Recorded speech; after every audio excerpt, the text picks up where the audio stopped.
안녕하세요. 책 한민국입니다. 오늘 소개할 책의 제목은 내 인생의 인문학. 지은이는 예일대학교 인문학과 교수 마틴 하글런드입니다. 이 책의 영어 원서 제목은 This Life, Secular Faith and Spiritual Freedom입니다. 내가 나로서 존재할 수 있고 내가 해왔던 일은 나 혼자서 할 수 있는 게 아니었다. 내 삶은 앞선 세대와 나를 보살펴준 사람들의 기대인 결과다.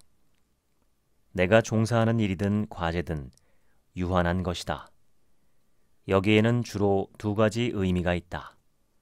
다른 사람들에게 의존해야 하고 죽음과 더불어 살 수밖에 없다는 것이다. 나 홀로 삶을 살아갈 수도 없고 언젠간 죽기 때문에 나는 유한한 삶이다. 나는 죽고 싶지 않다. 동시에 내 삶이 영원히 지속되는 것도 원치 않는다. 왜냐하면 내 삶을 뜨겁게 해줄 정열을 빼앗아가기 때문이다. 삶이 영원히 지속된다면 내 삶을 위험에 처하게 놔두지도 않을 것이고 내 시간을 써서 뭔가를 열심히 할 필요성에 쫓기지도 않을 것이다. 우리의 시간은 영원히 지속되지 않으며 우리의 삶은 쉽게 망가질 수 있기에 서로 돌봐준다. 힌두교, 불교, 유대교, 이슬람교, 기독교 등 세상의 종교는 최상의 존재 혹은 최고로 바람직한 생명은 유한하지 않고 영원하다고 가르친다. 종교적인 성향이 있거나 자신의 삶에서 종교적 견해를 취하는 태도는 우리의 유한성을 결핍, 환상, 혹은 존재가 추락한 상태로 간주하게 만든다. 상실의 두려움이 없다면 우리의 노력은 결코 발휘되지 않을 것이다. 내가 대접받기를 원하듯 남에게도 그렇게 하라라는 이른바 황금률은 통속적 혹은 종교적인 도덕 가르침으로 양쪽의 기본 원칙이다. 황금률은 종교적인 영원의 세계와는 무관하다. 오히려 통속적인 유한함에 의존한다. 내가 대접받기를 원하듯 남에게도 그렇게 하는 것은 유한한 존재라야 비로소 할 수 있다. 그러니 우리가 공유하는 유한함을 깨닫는 게 마땅하다. 왜냐하면 유한한 생명이기에 서로 도와줄 필요성이 생기기 때문이다. 무한한 존재는 아무런 부족함도 없다. 누가 무엇이 어떤 대우를 받는지 신경 쓸 필요도 없다. 황금률은 우리가 서로를 유한한 존재라고 인식하고 그 유한함이 우리 자신과 더불어 끝난다는 믿음을 갖기를 원한다. 우리의 상호 의존과 유한함의 취약성이 우리에게 사회 정의와 복지 제도를 더 발전시키라고 부추긴다. 우리는 자신에게 주어진 시간으로 뭘 할까를 자문할 수 있기에 자유다. 모든 형태의 자유, 가령 행동의 자유, 말할 자유, 사랑할 자유는 우리가 자신의 시간으로 뭘 할지를 스스로 결정하는 한 자유로서 인식할 수 있다. 내 시간으로 뭘 해야만 할까? 라는 질문은 내가 정신적 자유라고 부르는 개념의 기본 조건이다. 자유롭고 영적인 삶을 보내려면 무엇을 하든 스스로 책임감을 짊어져야 한다. 그런데 나는 유한한 능력을 갖고 태어나기를 선택하지 않았고 누가 나를 보살펴주거나 주위 사람이 내게 뭘 해주는 것을 막을 수도 없다. 내 가족, 내가 태어난 것보다 훨씬 큰 역사적 배경은 내가 그것에 대해 뭔가를 해보기도 전에 나의 모습을 만들어냈다. 우리가 자유로우려면 먼저 우리 자신이 유한하다는 사실을 받아들여야 한다. 인생은 무한하지만 동시에 죽음이라는 관문이 있기에 유한하다. 그 사실을 염두에 두어야 삶에서 뭘 해야 할지를 자신에게 물을 수 있다. 통속적 삶에 대한 부정적인 평가를 내림으로써 사람들에게 많은 영향을 끼친 사람은 20세기 초 사회학자 막스 베버였다. 문명화된 사람은 결코 자신의 삶을 완결하지 못하기에 늘 불만을 안고 산다고 베버는 주장한다. 문제점을 꼽으라면 베버는 현재의 통속적 삶의 명확한 역사적 성과인 자유에 대한 열정을 파악하지 못한다는 것이다. 우리가 삶을 영위하는 목적이 없다면 그 이유를 따질 수도 없다. 왜냐하면 우리가 삶 자체를 목적이라고 가치를 부여하지 않는다면 삶을 어떤 수단이라고 간주할 수도 없기 때문이다. 정신적 자유의 감각은 마르크스가 주장한 해방이라는 개념의 핵심이다. 경제와 물질적 조건의 문제가 모두 정신적 자유의 문제와 뗄 수 없는 이유를 이해할 필요가 있다. 경제 문제는 추상적이 아니지만 우리가 우리의 시간으로 무엇을 해야 할지에 대해 가장 일반적이고 구체적인 질문과 관련이 있다. 경제 문제에 관한 분석은 자유로운 삶의 의미를 철학적으로 파악하는 것부터 시작한다. 모든 생물은 자급자족도 안 되고 필연적으로 죽는 유한한 존재다. 따라서 생물은 자신의 삶을 유지하기 위해 환경을 이용할 수밖에 없다. 살아가려면 뭔가를 해야만 한다. 우리는 살아있는 존재이기에 자신을 유지하려는 무언가를 해야 한다. 하지만 우리가 가진 모든 시간은 반드시 우리의 생물학적 생존을 보장하기 위해 필요하지는 않다. 남는 시간으로 뭘 해야 할지는 늘 열린 질문이 되어야 한다. 뭘 해야 할지, 그것이 옳은지 어떤지를 자문자답할 수 있기에 자유로운 활동으로서 생활을 영위할 수 있다. 우리의 자유는 우리의 시간으로 무엇을 해야만 하는지에 대한 문제를 소유할 수 있어야 한다. 마르크스는 정치적 진보란 그것에 대한 자유를 얼마나 부여하는지의 여부로 측정할 수 있다고 여겼다. 살아있는 생명으로서 삶을 유지하기 위해 늘 어떤 형태든 일을 해야만 하기에 노동 자체는 나쁠 수 없다. 완전히 해방된 인생은 일이 없는 인생이 아니라 자신이 기꺼이 헌신할 수 있는 일을 추구하는 인생이다. 많은 종류의 동물은 자유로운 시간의 형태로 잉여 시간을 즐기는 능력을 갖추고 있다. 반면 내가 정신적 자유라고 부르는 것은 자신의 시간을 어떻게 보내야 할지, 자신의 삶을 낭비할 위험에 책임감이 있는지의 여부를 말한다. 우리의 자유는 본질적으로 사회적, 역사적, 물질적, 그리고 유한한 생명으로서 서로를 인식해야만이 가능하다. 영원을 향한 신앙을 통해서는 분명한 대답이 없다. 통속적 믿음은 늘 불안정하지만 그 취약성 속에서 정신적 자유의 가능성이 열린다. 인생은 살 가치가 있다는 통속적 믿음. 인생이 견딜 수 없거나 혹은 견딜 수 없는 것처럼 보여도 인생은 살 가치가 있다는 믿음이 우리를 버티게 해준다. 우리 자신의 삶, 타인의 삶을 배려함으로써 우리는 필연적으로 인생이 살만한 가치가 있다고 믿는다. 나는 끝이 없는 인생은 시대를 초월한 인생과 마찬가지로 무의미하다고 생각한다. 자신과 자신이 사랑하는 사람이 본인의 인생이 유한하다는 것을 믿지 않는다면 어느 쪽이 되었든 간에 자신의 인생의 위험을 초래할 수가 없게 되고 자신의 시간으로 무엇을 해야 할지 그 긴급성이 사라진다. 자신을 비롯해 서로가 공유할 헌신에 신경 쓸 일이 없다. 왜냐하면 자신에게 취약성이라는 감각이 없기 때문이다. 마찬가지로 다른 사람이 나를 떠나거나 자신과의 관계가 무너질 우려도 없기에 본인은 관계를 위해 노력할 필요를 느끼지 못한다.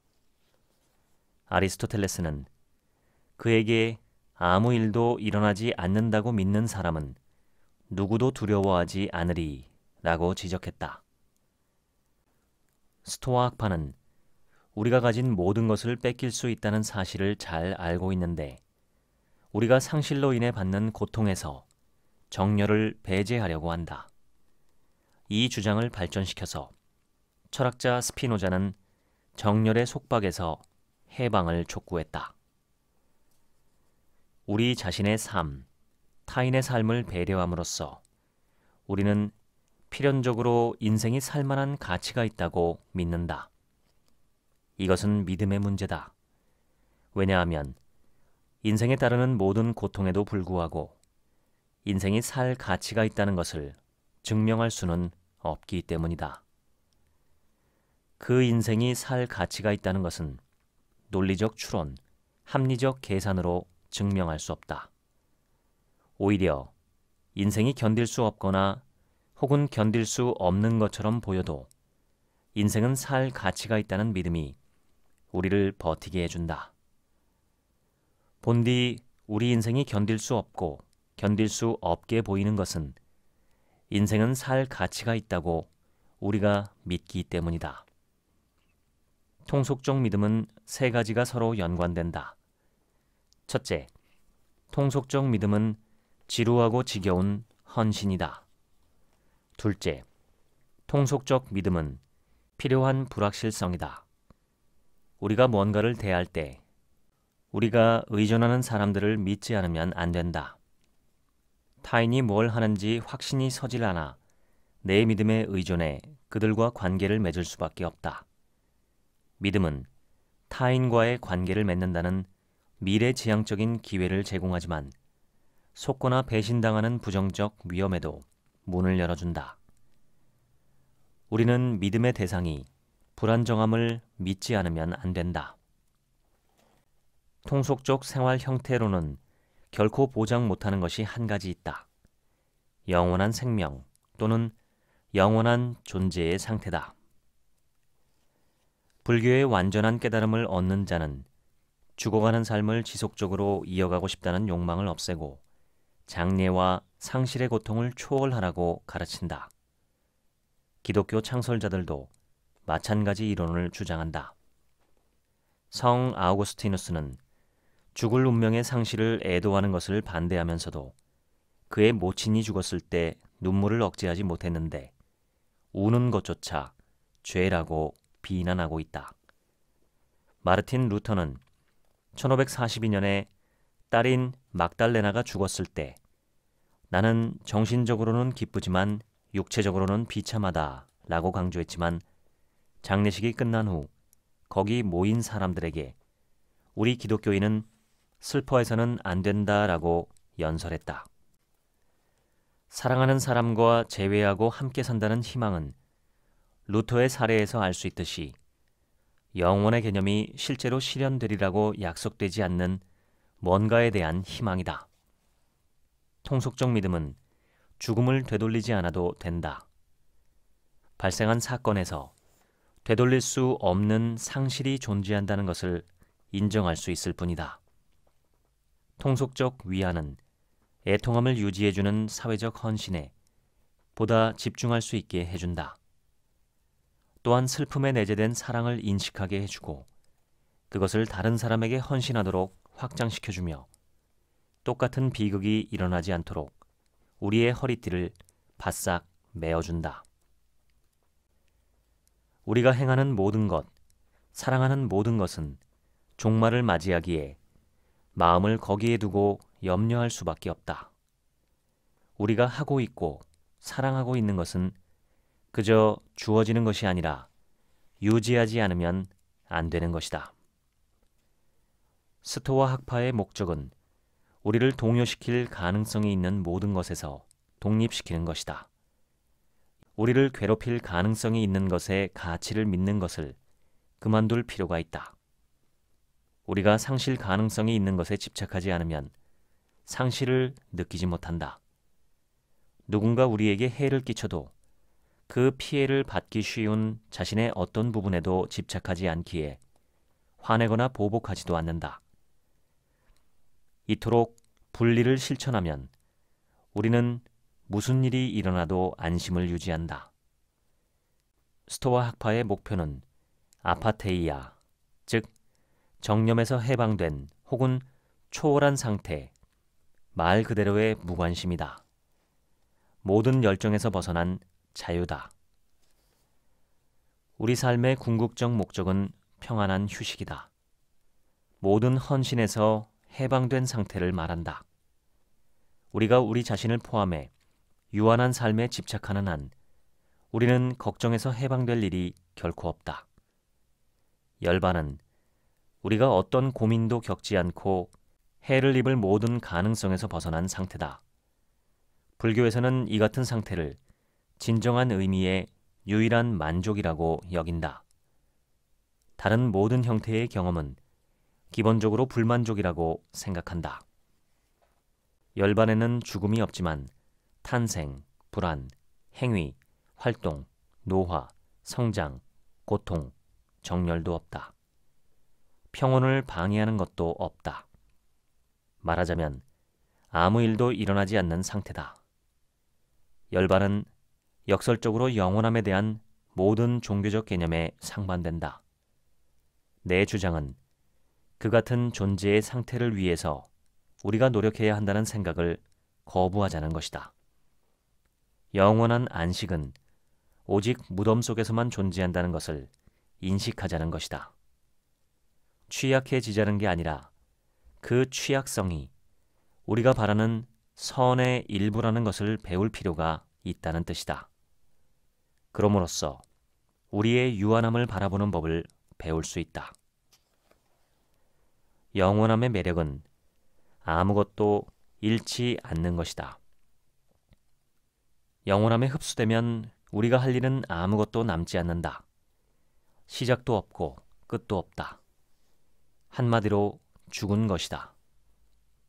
우리의 과제는 주어진 삶을 내팽개치는 게 아니라 우리가 가진 유일한 삶이라는 사실을 소유하는 것이다. 습관은 우리의 삶이 모두 똑같고 무기한으로 지속되는 것처럼 느끼게 만든다. 따라서 우리가 사랑하는 것을 보는 것에만 익숙해지면 그 대상에 대한 깊은 이해나 그 존재에 대한 경이로움이 사라지고 만다. 마찬가지로 우리가 사랑하는 사람과 함께 살아가는 데만 익숙해지면 상대를 당연한 존재로 여겨 사랑하는 사람의 독특한 자질을 더 이상 인정하지 않게 될 위험에 빠진다. 습관을 타파하려면 우리가 사랑하는 것을 상실할 가능성을 떠올려야 한다. 우리는 언젠가 죽는다는 사실을 알고 있을지 모른다.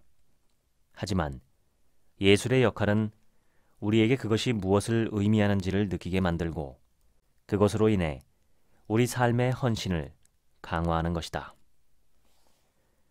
우리는 죽은 인간의 몸을 볼 때마다 형언할 수 없는 불편함에 사로잡힌다. 그래서 우리는 죽음의 손길에 사로잡힌 인간의 몸을 가능한 한 우리의 시야 밖으로 밀어내기 위해 온갖 노력을 다한다. 대형 병원에서는 생명이 떠나버린 시신들을 일반인의 손이 닿지 않는 곳에 두는 것도 모자라 그곳으로 향하는 길마저도 드러내지 않으려 승강기도 다르고 출입구도 다르게 해서 일반인과 격리시킨다. 피치 못할 이유로 시신을 들것에 실어 나를 때도 하얀 천으로 덮어 꼭꼭 가린다. 병원에서 시신을 싣고 나갈 때도 마찬가지다. 전용문으로 시신을 싣고 나가면 차창까지 까맣게 칠한 운구차가 기다리고 있다. 교회에서도 창문 없는 전용 공간이 이들을 기다리고 있다. 뚜껑을 덮은 관 속에 보이지 않게 누워있는 시신은 장례식을 마친 후 하관식을 거쳐 흙 속으로 사라지거나 화장로의 불길 속에서 연기로 사라지기 마련이다. 우리는 완전히 몸에 의존한다. 몸이 없이는 존재할 수 없다. 하지만 우리의 몸은 우리에게 의존하지 않는다. 우리가 이 세상을 떠나면 몸은 세상에서 하나의 사물로 남게 된다. 몸은 우리의 부재에 무관심하다. 아마도 그렇기 때문에 사체가 불길하게 보이고 숨기고 싶어 할지도 모른다. 사체는 우리가 세상에 있을 때뿐 아니라 분리되고 분해되는 재료로 만들어져 있는 세상에 있음을 우리에게 일깨워준다. 죽음은 삶이 둘도 없이 소중한 것으로 밝게 빛나게 해주는 배경이지만 모든 빛을 사라지게 하는 배경이기도 하다. 죽음은 삶을 무의미하게 만든다. 우리가 가진 모든 것은 삶이 그러하듯 고군분투해서 얻지만 결국 사라질 것들이다. 반대로 죽음은 삶을 유의미하게 해준다. 우리가 가진 소소한 것들이 매 순간 중요하고 삶에 불가결하다는 것을 일깨워준다. 죽음과 그것이 일으킬 수 있는 불안에 대처하는 두 가지 전통적인 방법이 있다. 첫째, 우리 몸의 분해와는 별도로 불멸의 영혼이 있다고 주장한다. 우리의 몸은 사라지지만 실제로 죽은 게 아니라 육신에서 떨어져 나와 부패하지 않은 깨끗한 몸으로 다시 태어나 보다 높은 존재로 승화된다. 둘째, 우리는 계속적으로 물질 세계에 속하기에 죽음을 두려워할 이유가 없다고 주장한다. 우리 몸의 물질은 다른 것으로 바뀌기에 실질적으로 상실되거나 파괴된 게 아니라 다른 형태를 취할 뿐이라는 것이다. 두 가지 주장은 모두 죽음의 비극을 부정한다. 자신의 죽음을 예측할 때야 비로소, 즉 모든 것을 잃을 위험에 직면했을 때만이 우리는 자신의 유한한 삶에 초점을 맞출 수 있다. 우리의 삶을 소유하는 것은 이 본질적인 유한성, 즉 함께 살아갈 기회, 헤어질 위험성을 모두 인정하는 것이다. 유한함의 인식조차 없다면 책임감과 헌신, 보살핌의 문제는 우리를 사로잡을 엄두도 못 낼 것이다. 우리는 가지고 있는 재산으로서의 존재가 아닌 완벽하게 유한한 존재이며 완전하게 타인에 의존하는 존재의 형태로서 우리 삶에 되돌려져야 한다. 이는 책임의 끝이 아니다. 반대로 책임의 시작이다. 자신 이외의 무엇인가에 속박된 사람만이 책임감을 가질 수 있다. 상실의 의미를 아는 사람만이 누군가를 세상에 둘도 없는 존재로 여길 수 있다. 절망의 위험, 즉 자신의 세계가 무너질 가능성이 있다는 예상은 자신의 인생에서 무엇이 중요하고 왜 자신의 행위가 중요한지를 일깨워준다. 기독교 신앙은 우리가 무엇을 믿느냐가 아니라 어떻게 믿는지에 따른다. 신을 생각하는 것만으로는 불충분하다. 우리 삶에서 일어나는 것에 대해 우리가 행동하고 느끼고 거기에 반응하는 방식을 바꾸어야만 한다. 루터가 주장하듯 가장 강력한 것은 우리가 인생을 걸 준비가 되어 있는 신앙이다. 생사를 불문하고 신에 관해 들은 것으로 모든 것에 도전하는 그 같은 신앙이 기독교인이다. 미래를 알 수 없기에 믿음으로 삶에 임할 필요가 있다. 뭔가를 상실할 가능성이 있기 때문에 오히려 우리는 삶에 믿음을 가질 어떤 것이 존재하는 것이다. 우리가 죽으면 모든 게 끝난다는 생각은 삶을 평가절하할 이유가 못 된다. 오히려 죽음에 관한 생각은 삶과의 진지한 관계의 원천이고 주어진 시간을 더욱 소중한 것으로 해준다. 나에게 자식이 있는 한 나는 나의 통제를 초월하는 미래에 묶여 있다. 감탄과 기쁨을 받아들이게 하는 실존적 헌신은 우리를 취약하게 만든다. 우리는 자식을 사랑하고 보살필 수 있지만 우리의 사랑과 보살핌도 자식의 미래를 확보하지 못한다. 우리는 살아서 번영할 수 있을 뿐 아니라 인생의 끝도 맞이할 수 있는 사람 혹은 과제에 헌신하고 있다. 키르케고르가 강조하듯 미래에 대한 모든 관계는 두려움의 떨림이 있다. 무슨 일이 일어날지 모르고 지키고 싶었던 것을 상실할 수도 있기 때문이다.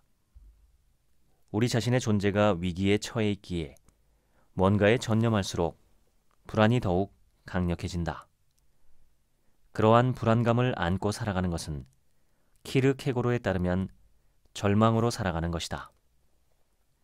그가 죽음에 이르는 병이라고 부른 절망은 실존적 붕괴의 경험에 한정되지 않는다. 오히려 최대의 축복조차 키르케고르에게는 절망의 문제이고 행복의 가장 비밀리에 숨겨진 곳보다 깊숙한 곳 거기에는 불안, 즉 절망이 존재한다.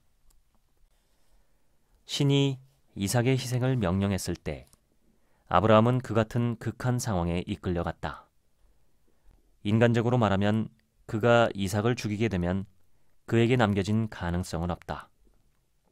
이전의 신의 명령대로 그는 이미 고향을 버렸고 새로운 공동체를 구성하라는 신의 약속은 그의 아들의 존재에 달려 있었다.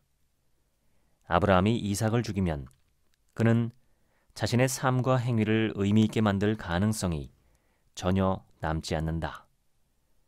그가 아들을 죽이고 돌아오면 그의 아내는 그를 이해하지 못할 것이다. 그럼에도 아브라함은 신을 위한다면 모든 것을 할 수 있다고 믿었기에 절망하지 않고 이삭을 죽인다는 상황 앞에 서 있을 수 있었다.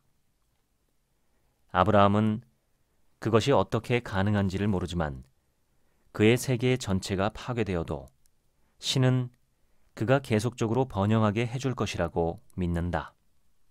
이것이 아브라함이 두려움과 떨림에 대한 종교적 신앙의 영웅으로서 추앙받는 이유다. 모든 형태의 절망에서 우리를 구원하고 무슨 일이 생겨도 삶을 계속 유지할 수 있다고 여긴다. 키르케고르가 죽음에 이르는 병에서 설명하듯이 신자는 절망의 가능성에 대해 절대적 반론을 갖고 있다. 왜냐하면 신은 언제나 모든 것이 가능하기 때문이다. 인생을 결정짓는 헌신을 갖는다는 것은 우리가 자급자족이 아닌 본질적으로 서로 관계가 있는 존재임을 인정하는 것이다. 인생을 결정짓는 헌신은 우리에게 세상과 정체성을 부여하지만 그 또한 우리의 유한함과 우리의 세계가 무너질 위험성도 강조한다. 절망의 위험, 즉 자신의 세계가 무너질 가능성이 있다는 예상은 자신의 인생에서 무엇이 중요하고 왜 자신의 행위가 중요한지를 일깨워준다. 모든 사람의 영혼의 깊은 곳에는 자신이 가장 신뢰하는 사람조차 자신에게 불성실할 가능성이 있다는 비밀스러운 불안이 있다. 인간의 사랑만으로 완전히 이러한 불안을 잠식할 수는 없다. 결혼은 실제로 우리에게 상처를 주고 파괴하는 측면이 있기에 객관적으로 불확실하다. 사도 바울은 그의 첫 편지에서 그리스도께서 만일 다시 살지 못하셨으면 우리의 전파하는 것도 헛것이요 또 너희 믿음도 헛것이며 라고 쓰고 있다. 만일 이 생애 말고 다른 생애가 없다면 바울에게는 인생은 허무하고 무의미하다. 내일 죽을 터이니 먹고 마시자 하리라. 그러나 바울의 결론은 잘못된 것이다. 인생이 죽음으로 끝난다는 것은 우리의 장기적인 헌신이 쓸모없기에 오로지 먹고 마시는 즐거움만 남는다는 뜻이 아니다. 죽음의 위험은 자기 자신을 넘어서 누군가를 위해 혹은 무엇인가를 위해 자신을 헌신하는 것이 왜 중요한지의 본질적인 부분이다. 우리는 반드시 죽기에 서로 보살피지 않으면 안 된다. 우리는 자신이 믿는 것을 위해서 싸워야만 한다. 왜냐하면 그것은 우리의 지속적인 노력만으로 살아있기 때문이다. 미래가 확실하지 않기에 우리는 다음 세대를 위해 헌신해야 한다. 신은 자신 이외의 어떤 것에도 구애받지 않기에 완전히 무책임이다. 자신 이외의 무엇인가에 속박된 사람만이 책임감을 가질 수 있다. 헌신적인 사람만이 누군가를 보살필 수 있다. 그리고 유한한 존재만이 헌신할 수 있다. 인간과 다른 동물과의 차이점은 본능과 사회 규범만으로 단순하게 설명되지 않는다.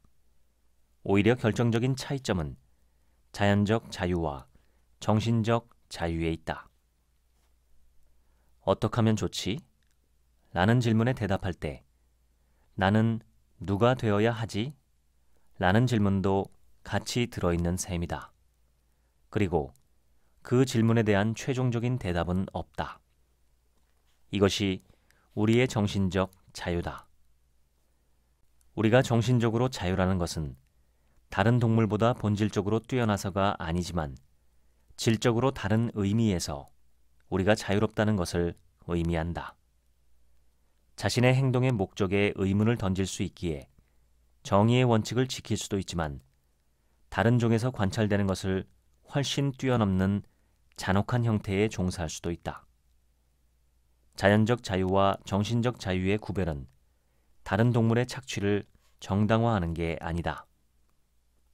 정신적으로 자유로운 존재로서 우리는 자신이 뭘 해야 하는지를 자문할 수 있다. 종교적 관점에서는 죽음으로 끝나는 인생은 의미가 없고 목적도 없다. 인생에 의미와 목적이 있으려면 무한하게 무엇이 있든지, 즉 결코 죽지 않는 뭔가의 뿌리를 내리거나 흡수하지 않으면 안 된다.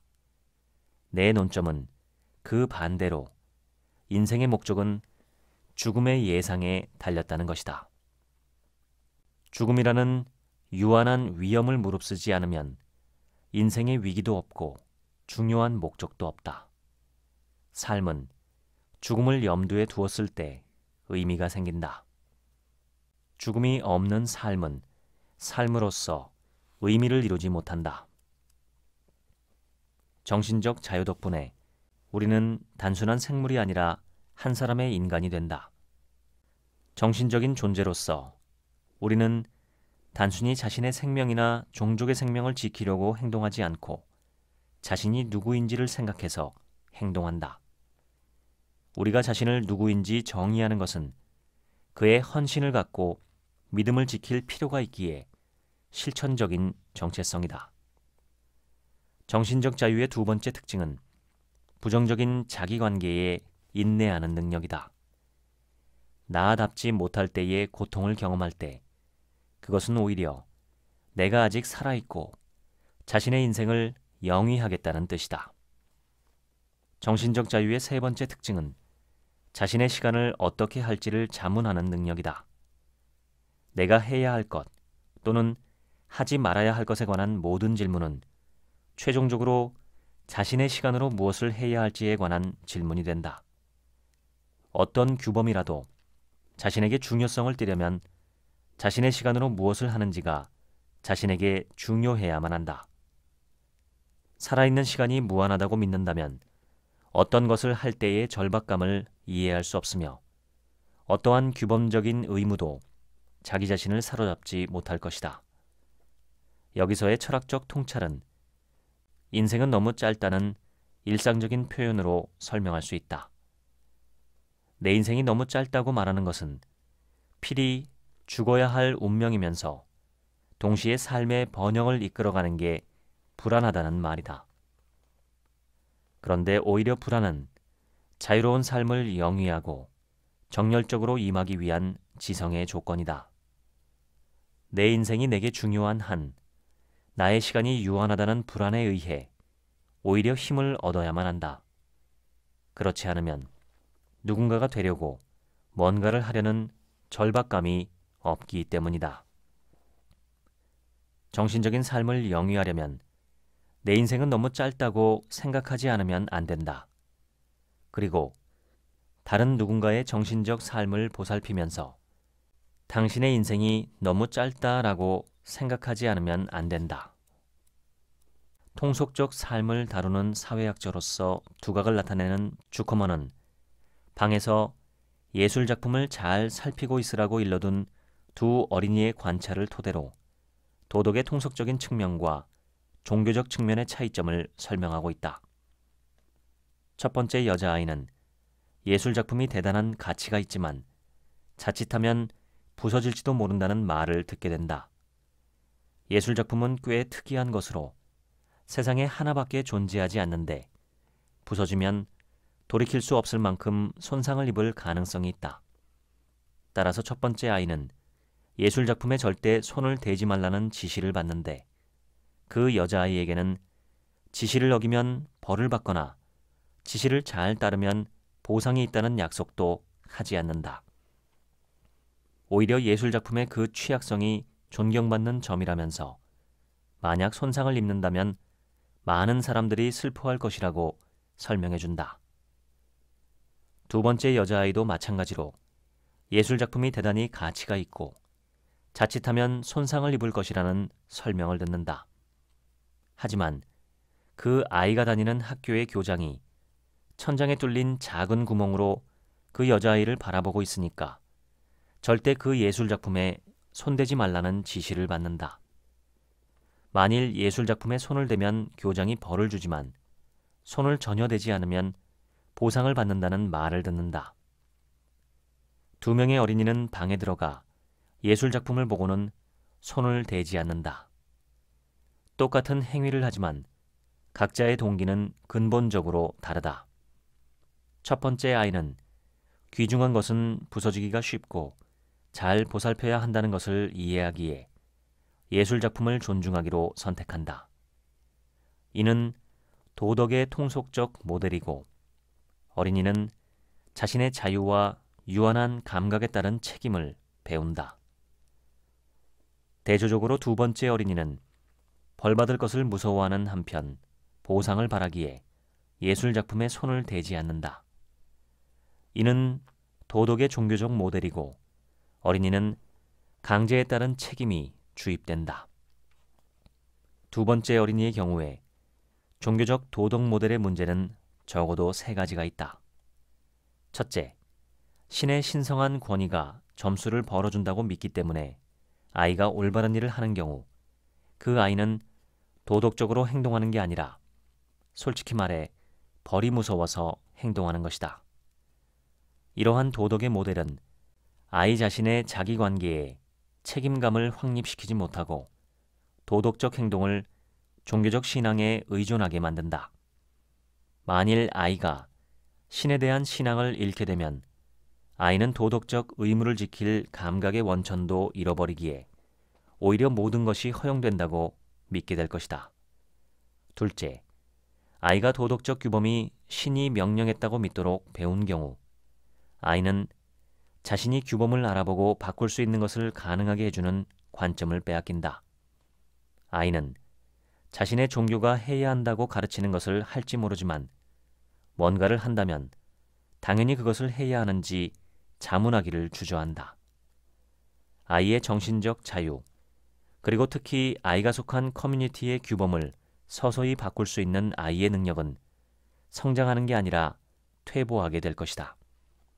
셋째, 아이가 보상을 염두에 두고 도덕적으로 행동하도록 배운 경우 정의에 대한 아이의 헌신은 그 자체가 목적이 아닌 도구에 불과하다. 아이는 정의에 전념하지만 구원받고 싶다고 생각하기에 올바른 일을 하지 않을 것이다.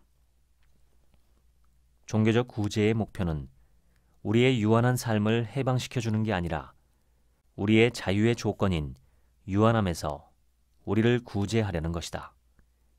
해방이 목표가 되면 그 즉시 우리는 종교적 헌신에서 통속적 헌신의 실천으로 바꾸게 된다. 거기에서 우리의 목적은 구원이 아니라 자유다. 우리는 유한한 생명으로부터의 해방을 원하지 않는다. 유한한 생명의 해방을 원할 뿐이다. 우리 삶이 유한하기에 우리 자신이 궁극적으로 가치 있는 목적으로 존재할 수 있다. 우리에게 필요한 것은 우리가 누구이며 우리에게 무엇이 중요한지를 이해하기 위한 시간, 우리 자신을 배우게 할 시간, 우리에게 진정으로 유의미한 행위가 무엇인지를 탐구할 시간이다. 우리의 경제적, 사회적 삶은 임금 노동 없이는 기능할 수 없다고 말하는 사람들이 많다. 하지만 노예제에 대해서도 똑같은 논의가 이루어졌다는 점을 기억해둘 필요가 있다.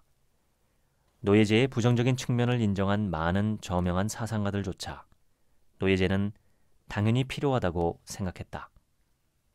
자본주의 체제에서는 경제력이 사회적 불평등의 원인으로서 명확히 인정된다. 원칙적으로 자본주의에서는 누구도 다른 사람을 지배할 권리가 주어지지 않는다는 의미에서 우리는 모두 평등하다. 권력 계층은 구매자와 판매자, 자본가와 노동자 사이의 관계를 통해 확립된다. 우리는 다른 누군가를 위해 일하기를 강제당하지는 않지만 우리의 노동력을 우리가 바라는 누구라도 자유롭게 팔 수 있다. 우리가 살아있는 한 우리에게 속한 것은 우리 인생의 시간들이다. 우리의 노동 시간을 다른 누군가에게 임금으로 팔 때 우리는 자신의 삶을 필연적으로 파는 셈이다. 우리는 정식적으로는 평등하다고 인식하지만 우리 사이의 권력의 관계는 우리가 이어받은 재산과 자본의 양에 의존하기에 처음부터 여전히 불평등하다. 내가 생산수단을 소유하고 있다면 나는 다른 사람을 임금으로 고용하고 이윤을 창출해서 그것으로 나의 자본을 늘릴 수 있다. 반면에 생산수단을 소유하고 있지 않다면 노동시간을 나 자신이나 다른 자본가에게 팔 수밖에 없다. 우리는 정식적으로 자유인이라고 인정받지만 살아남기 위해 타인의 이익을 위해 사실상 노동을 강요당하고 있다. 우리는 살아가기 위해 소비하는 것보다 더 이상의 수명을 생산한다. 우리에게 자유시간이 있는 이유이고 우리가 착취당하는 이유이기도 하다. 살아가기 위해서만 모든 시간을 소비하는 존재는 다른 목적을 위해 사용될 수 없다. 하지만 우리의 자기 유지 행위는 비용보다 더 많은 수명을 창출한다. 노동력은 살아있는 개인의 능력으로서만 존재하기 때문에 노동자의 노동력을 노동자 자신의 삶에서 분리할 수가 없다. 자본주의 경제의 부를 늘리려면 노동에 의해 창출된 가치가 노동자 비용보다 클 것이 요구된다. 그렇지 않으면 시스템 전체에 이익이 없고 경제의 성장도 없다. 자본주의는 갈수록 많은 상대적 잉여 가치를 끌어냄으로써만 그 자체를 유지할 수 있다. 현재 우리 시대의 경제학자들과 정치인들의 의견은 경제 위기를 회피하려면 적어도 3%의 연간 성장이 필요하다고 말한다. 자본주의에서 부의 핵심은 유의미한 목적을 위한 수단으로서 그것을 사용하는 것이 아니라 보다 많은 부를 축적하는 것이다. 케인스는 우리의 경제 시스템을 병적인 생활 형태로 인식함에도 불구하고 우리가 필요로 하는 경제적 부의 수준에 우리를 이끌려면 자본주의가 적어도 1세기는 더 필요하기에 왜곡된 가치의 형태에 대한 자본주의의 부의 척도를 인식하면 안 된다고 생각한다. 케인스 자신에게 자본주의에서의 삶의 방식은 정신질환의 한 가지 형태로 적어도 반범죄적 혹은 반병리적인 행위에 참가하는 셈이지만 당분간은 따를 수밖에 없다. 자본주의만이 우리를 자유롭게 해주는 상품을 전달해주기 때문이다. 적어도 앞으로 100년간 우리는 자신과 모든 사람에게 공정은 불공정이고 불공정은 공정한 척 해야 한다 라고 케인스는 쓰고 있다. 케인스는 1930년에 이처럼 썼다. 그가 우리를 자유롭게 하기 위해 필요하다고 상정한 추가적인 기간 100년 사이에 우리는 이미 경제적 필요성의 터널을 걷고 있지만 자본주의는 우리를 햇볕으로 이끌어줄 수가 없다. 오히려 우리의 물질적인 부는 이전에 비할 수 없을 만큼 불균형하게 분배되고 천문학적인 양의 자본의 부를 가진 사람조차 더 축적하려고 애쓴다. 이는 재난이 아닌 자본주의에 내재된 역학이다. 그 자체의 목적으로서 이전과 비할 수 없을 만큼 많은 자본의 부의 축적은 자본주의의 일시적인 단계가 아닌 그 운영의 원리다. 케인스는 자본주의적 생산 양식의 모순과 그에 따른 유해한 역학을 파악하지 못하고 있다. 우리는 실용적인 목적이 아니라 이익을 창출할 목적으로 상품을 생산한다. 그래서 팔리지 않는 수백만 채의 비어있는 아파트가 생겨나도 주택위기나 홈리스 가족이 발생할 수 있다. 20세기 속에서 사회민주주의는 부드러운 자본주의로 발전했고 그 최고의 성과는 복지국가였다. 나 자신도 가장 성공한 복지국가 스웨덴에서 성장했다. 스웨덴은 1945년의 대규모 경제성장을 사회 전체에 대한 부의 분배로 바꾸었다. 나의 조부모는 스웨덴 북부의 가난한 농민이었지만 나의 부모는 무료로 제공된 공교육과 경제 덕분에 안정된 중산계급의 삶을 영위할 수 있었다. 내가 성장할 때는 스웨덴인이라면 누구나 무료 진료, 무료 육아의 혜택을 받았고 대학을 비롯해 모든 교육도 무료였다. 토마 피케티의 널리 알려진 연구인 21세기 자본에 눈을 돌리면 유익할 것이다. 피케티의 주장은 신자유 자본주의에 대한 사회민주주의적 비판의 전형적인 사례인데 피케티의 목적은 자본주의의 극복이 아닌 부의 불평등을 제한하는 개혁된 자본주의 시스템이다. 피케티의 가장 중요한 논점은 자유시장 자본주의는 그 자체의 시스템에 맡기면 부의 분배를 촉진하지 않고 개인의 자유를 보호하지 않는다는 것이다. 피케티는 오랜 역사 기간에 걸친 부와 소득의 관계를 추적하는 혁신적인 통계 수법의 전개를 통해 자본주의가 많은 사람이 아닌 소수의 사람들에게만 부를 집중시킨다는 점을 지적하고 있다. 자본가의 부의 축적의 역학은 대다수의 이익이 아닌 그들 자신의 이익을 위해 정치를 조작하기 위한 자원을 갖춘 패밀리 왕조와 과두제의 형성으로 이어진다. 그 역학은 사람들이 기반을 둔 사회 정의의 가치와 민주적 사회의 위협적인 것이라고 피케티는 묘사하고 있다. 요점은 자본주의는 필연적으로 그 자신을 스스로 죽인다는 것을 증명하는 것이 아니라 자본주의 그 자체는 진정한 사회적 부의 생산에 어긋나는 유해하고 자기 모순적인 역학에 의해서만 계속 살아갈 수 있다는 것이다. 누가 경제를 지배하느냐는 문제가 대단히 중요하다. 경제적인 문제는 우리의 우선순위에 관계하기에 모든 형태의 정신적 삶의 중심에 있다.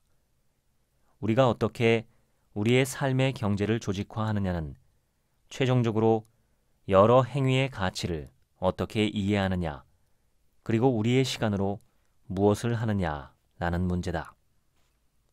우리가 경제를 조직하고 계획하는 방식은 우리의 삶의 모든 측면을 형성하고 있다.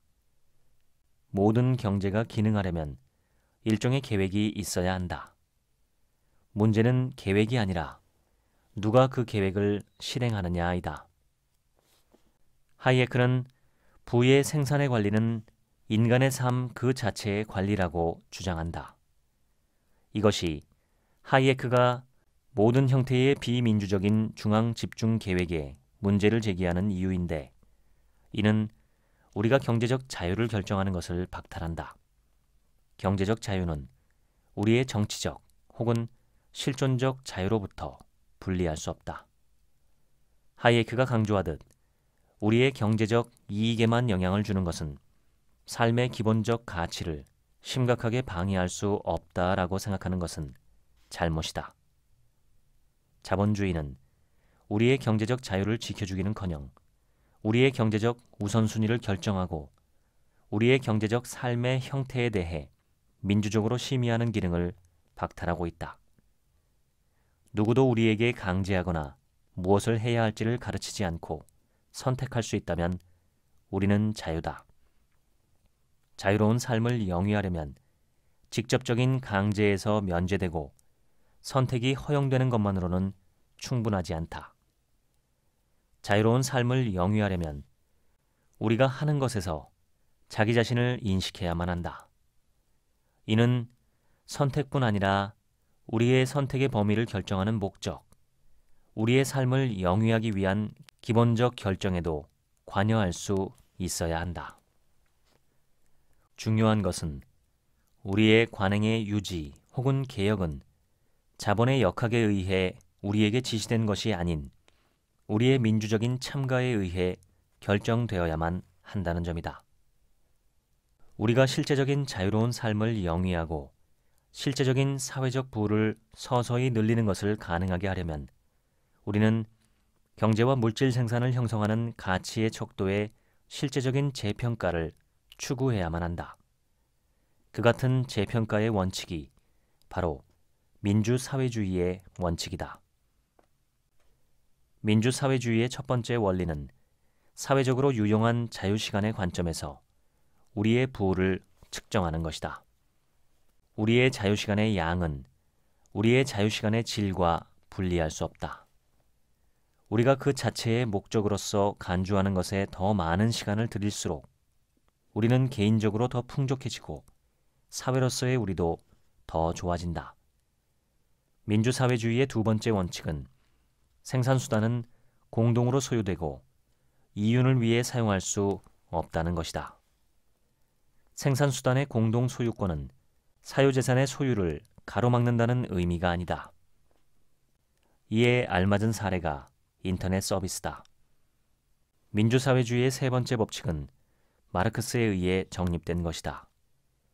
민주사회주의의 목적은 우리의 필요성을 충족시킴으로써 우리의 삶을 영위할 뿐 아니라 우리의 능력을 배양함으로써 우리의 삶을 영위할 수 있게 하는 것이다.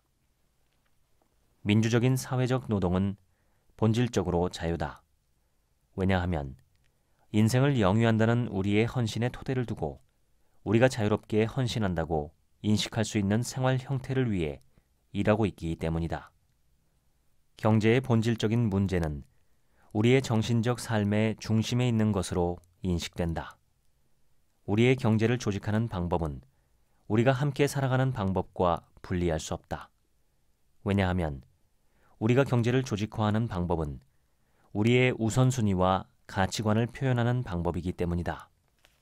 민주사회주의의 목적은 우리의 경제적 문제에 완전한 해답을 주는 게 아니라 우리가 공유생활의 가장 중요한 문제로서 그 문제를 소유할 수 있도록 해주는 것이다.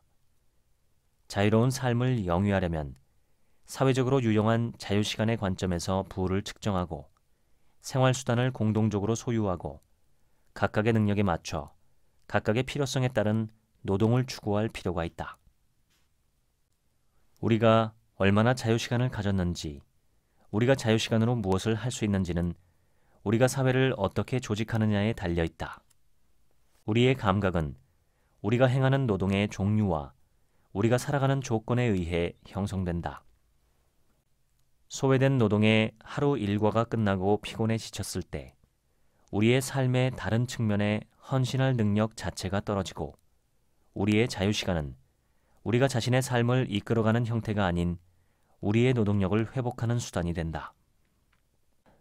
나는 오랫동안 정신적인 삶을 물질적인 삶에서 분리할 수 없다고 주장해왔다. 모든 형태의 정신적 삶은 물질적인 신체에 의존하기 때문이다. 유한한 인간만이 자유롭게 될 수 있다. 왜냐하면 자신의 시간으로 어떤 것을 할 가치가 있는지라는 질문에 임해 자신의 인생을 어떻게 이끌어갈지에 이르게 되면 자신의 인생을 파악할 수 있기 때문이다. 무한한 존재는 자신의 인생으로 결코 자유로운 삶을 영위할 수가 없다. 무한한 존재의 삶은 살아갈 인생이 전혀 없다. 민주사회주의의 목적은 우리 삶의 잉여 시간을 사회적으로 유용한 자유시간으로 바꾸는 것이다. 우리의 실존적 정체성을 유지하는 것은 우리가 소중히 여기는 것에 따라 인생을 영위하는 것이다. 우리에게 필요한 것은 우리가 누구이며 우리에게 무엇이 중요한지를 이해하기 위한 시간이다. 1863년에 아프리카계 미국인이 노예제의 속박에서 해방되었을 때 그들은 자신의 인생을 영위할 수 있는 토지, 돈 혹은 교육기관에 다가갈 수가 없었다. 그것은 몇 년이고 계속해서 남성을 형무소에 감금시키는 것과 같다. 그러다 갑자기 그가 감금될 이유가 없다는 것을 깨닫는다. 그러자 당신은 그에게 지금부터 당신은 자유라고 말한다. 하지만 당신은 그에게 마을에 가기 위한 버스 요금을 주지 않는다. 그가 입을 옷을 살 돈도 주지 않는다. 문맹이고 빈털터리인데 그저 당신은 자유라는 말만 듣는다. 하나의 미국에는 자신의 몸을 위해 음식과 물질적인 필수품, 마음을 위해 문화와 교육, 정신을 위해 자유와 인간의 존엄성을 가진 수백만 명의 사람들이 있다. 반면에 또 다른 미국에는 충분하지 못한 데다 때론 황폐한 주거 조건에서 살 수밖에 없고 아이들은 학생 수가 너무 많거나 표준 이하로 환경이 뒤떨어진 질이 낮은 학교에 다닐 수밖에 없다. 내가 강의를 하는 예일대는 세상에서 가장 유복한 교육기관 중 하나다. 반면 대학에서 불과 몇 블록 떨어진 곳에는 심각하고 광범위한 도시의 빈곤이 존재했고 거기에 인구 구성은 주로 아프리카계 미국인이다. 예일대 내부에서조차 미국의 노예제의 유산은 명백했는데 학교 교원의 과반수는 백인이었고 서비스 직원의 과반수는 흑인이었다. 우리의 인생이 위험에 처해지지 않으면 우리는 자신의 인생을 평가할 수 없다. 살아갈 가치가 있다고 단언할 능력은 우리의 인생은 우리가 가치를 부여한 것을 위해 위험을 무릅쓸 수 있는 것임을 전제로 한다.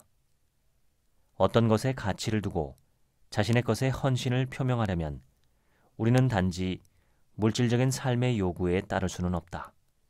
오히려 자신의 삶을 위험에 처하도록 하고 무엇을 우선순위로 할 가치가 있는지에 대한 질문에 매진해야 한다. 중요한 것은 자본주의는 본래의 자연 상태를 반영하지 못하고 우리가 누구인지를 최종적으로 결정하지 않는다는 것이다. 우리의 삶을 그 자체의 목적으로서가 아닌 수단으로서 취급하기에 누구도 이윤의 목적에서 자신의 모습을 찾아볼 수 없다. 자본주의는 본질적으로 소외된 사회생활의 형태이기 때문이다. 생산수단이 사유인 이상 우리는 삶의 잉여 시간을 잉여 가치로 변환함으로써만 부를 창출할 수 있다. 민주사회주의의 달성이 성공한다는 보장은 없다. 서로 성공한다 해도 몇 세대가 걸릴지도 모른다. 내가 보여주려고 한 것은 거기에 도달할 수 있다는 것, 즉 민주사회주의의 원칙을 우리 자신의 약속으로서 인식할 수 있다는 것, 자본주의 너머의 삶을 이해할 수 있다는 것, 기다릴 시간이 없다는 것이다. 지금까지 내 인생의 인문학 읽어드렸습니다. 지금부터는 제 얘기입니다. 이 책의 질문은 참으로 묵직합니다. 제가 볼 때 저자가 던지는 질문 3가지는 다음과 같습니다. 참된 인생의 의미는 어떻게 찾을 수 있을까? 자본주의의 폐해에 대해 어떻게 대처할 것인가? 지금 세상은 이대로 가도 괜찮을까? 이 3가지 질문에 대한 답으로 저자가 제시하는 것은 민주사회주의입니다. 스웨덴 출신답게 북유럽 사회복지국가 형태의 해법을 제시합니다.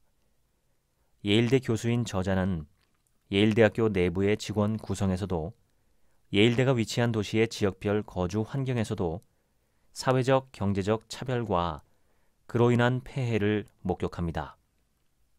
우리나라도 마찬가지겠죠. 요즘 제 아들은 머리털 나고 처음으로 육체노동 알바를 하러 여기저기 다니고 있습니다. 전단지도 돌리고 치킨집에서 일하고 식당에서 설거지도 합니다. 밤에 귀가해서는 몸 여기저기가 쑤시고 아프다고 호소합니다. 제가 지난 한 달간 알바를 하라고 아들에게 압박을 가해서 시작한 알바였습니다. 저는 젊을 때 육체 노동을 해보는 것이 여러 면에서 꼭 필요하다고 생각했기 때문입니다. 그래야 이 세상 다수의 사람들의 마음을 이해할 수 있고 그 이해가 있어야 이 세상을 살아가는데 조금이라도 도움이 되리라 보기 때문입니다. 또한 20살 넘은 자녀들은 최대한 괴롭혀서 부모로부터 독립하고 싶은 마음이 생기게끔 해주는 것이 올바른 자식 사랑이라는 법륜 스님의 말씀에 전적으로 공감했기 때문이기도 합니다. 그래서 청소, 설거지, 빨래, 쓰레기 처리 등 가능한 한 많은 집안일을 아들에게 시키고 있습니다. 처음에 화장실 변기 청소를 시켰을 때 아들은 자기가 그걸 어떻게 하느냐며 당황한 반응이었습니다. 청소하는 법을 여러 번 반복해서 보여주고 얼르고 달래며 계속 시켰습니다. 아빠가 23년간 했으니까 이제 다 큰 청년인 아들이 하는 게 당연한 거라고 주장했죠. 저도 20살 때부터 여러 육체 노동을 해본 적이 있는데 그때의 경험이 지금까지의 제 가치관의 일부를 형성하고 있습니다. 모 재벌 2세 회장이 이런 말을 한 적이 있습니다. 자신은 노동으로 돈을 벌어 먹고 사는 사람들의 마음을 이해하지 못하는데 그것이 경영자로서의 단점이라고요. 과부사정 호라비가 한다고 어떤 일을 직접 겪어보지 않으면 그 입장에 처한 사람들의 마음을 이해하기는 거의 불가능합니다. 인문학에서 그럴 문자는 본래 무늬를 의미하는 글자입니다. 동식물들의 피부나 표면에 새겨진 무늬는 종마다 다르고 같은 종이라고 해도 개체마다 또 다릅니다. 마치 지문과도 같습니다. 똑같은 개체가 하나도 없죠. 그래도 공통된 무늬를 가진 무리들을 우리는 같은 종이라고 부릅니다. 인류는 어떤 무늬를 갖고 있을까요? 그걸 연구하는 학문이 인문학입니다. 이 책에서 저자가 주장하는 인류 무늬의 특징은 첫째, 삶의 유한성, 둘째, 정신적 자유, 마지막 셋째는 상호 의존의 관계입니다. 이 세 가지를 바탕으로 인류가 지금까지 만들어온 어떤 무늬보다 더 아름답고 고귀한 무늬를 만들어가자는 이야기였습니다. 읽기 쉽지 않은 책이었지만 읽어볼 만한 가치가 있는 책이었습니다. 당신은 어떤 무늬를 갖고 계신가요? 제가 갖고 있는 무늬도 보여드리고 당신은 어떤 무늬를 갖고 계신지도 보고 싶습니다. 지금까지 책 한 민국의 하루치 생각이었습니다. 감사합니다.